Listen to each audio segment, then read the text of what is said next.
Aloha, everybody. Hope you are absolutely having a wonderful day today.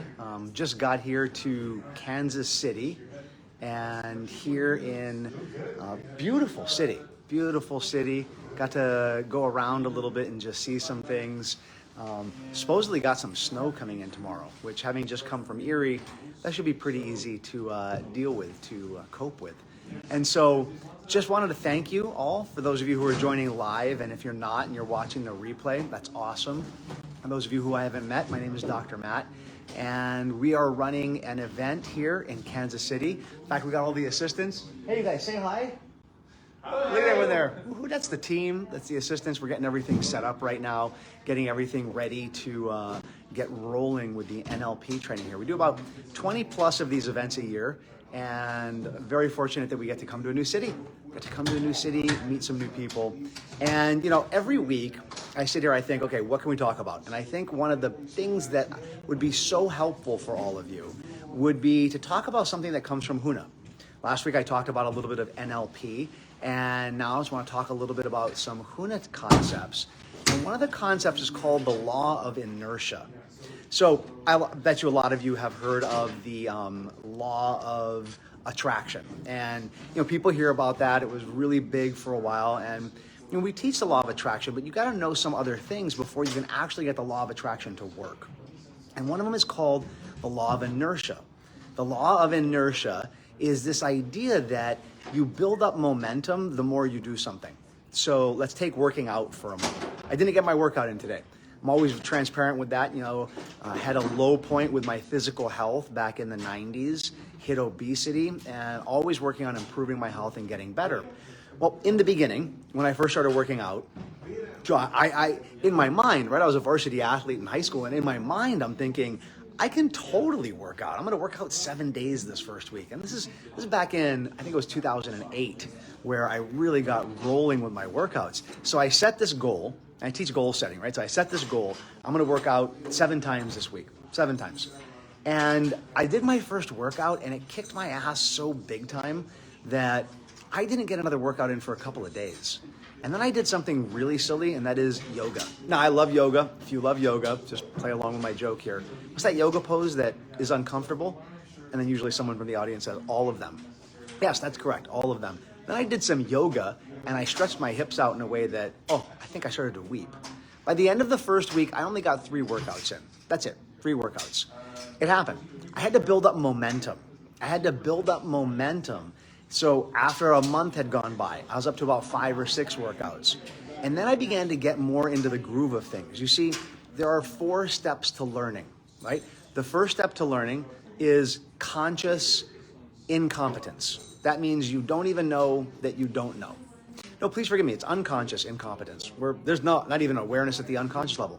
Next one is conscious competence, but that's not what we're talking about right now. We're talking about where do you build up inertia. You build up inertia in the last 2 aspects of learning, where you're going through what's called conscious competence and then moving into unconscious competence. So simply put, you have to do something over and over again. Repetition builds up a momentum, and eventually what you're doing goes into the unconscious, and then it's easier to put your foot on the gas pedal. Let me get detailed and explain what I mean by that. So a lot of people out there who are coaches, who help people with goal setting, you got to sometimes tell your client, you got to tell your students, your kids, you need to put some energy into it to get a ball rolling, like a snowball going down a hill. It'll build up momentum and the snowball gets bigger, and a tiny little slide can turn into an avalanche. That's the law of inertia. What does it take to get inertia? What it takes to get inertia is conscious focus. So 4 stages to learning, the last 2. Conscious competence and unconscious competence. Think back to when you learned how to drive a car. When you learned how to drive a car, in the beginning, it took all of your focus. It took all of your effort, like a kid learning how to tie their shoes.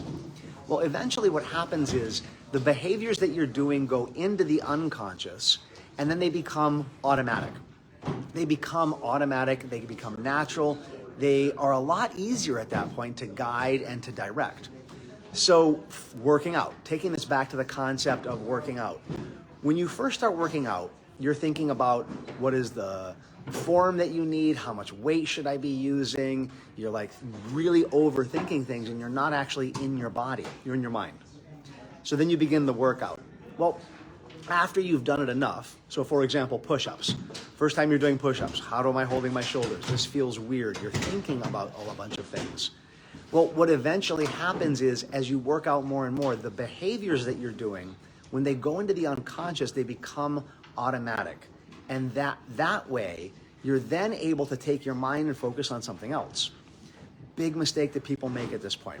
Big mistake that people make is they begin to multitask. So you're supposed to be working out, but instead you pick up your phone and you look at Instagram. Or you're supposed to be working out, but instead you start thinking about what should I be doing for dinner later on tonight. The problem with that is, though, is you're missing an opportunity.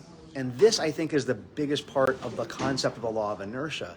And that is that once certain behaviors become unconscious, you are now given the opportunity to actually kick it up a notch. Because if you keep your focus on what you're doing, if you keep your focus on the activity, you're able to accelerate.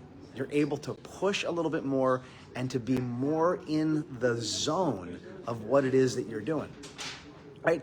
So a NASCAR driver, oh, Jeff, cool, I'm gonna see you in LA next week. I love it.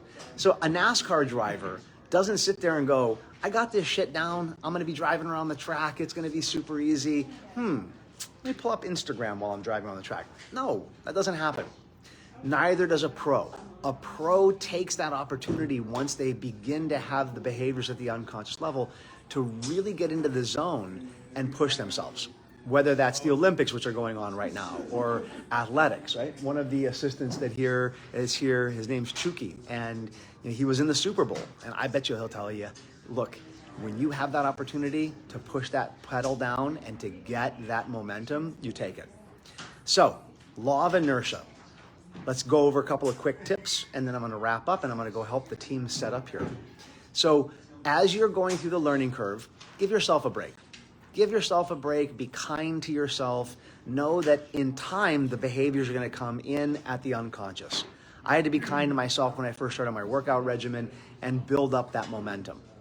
Next thing is, once you begin to find the behaviors going unconscious, it's now your opportunity and your need to really focus in on what it is that you're doing and figure out, how can I improve it? How can I make those incremental improvements that are talked about in the book, The Slight Edge, that help you to gain that law of inertia?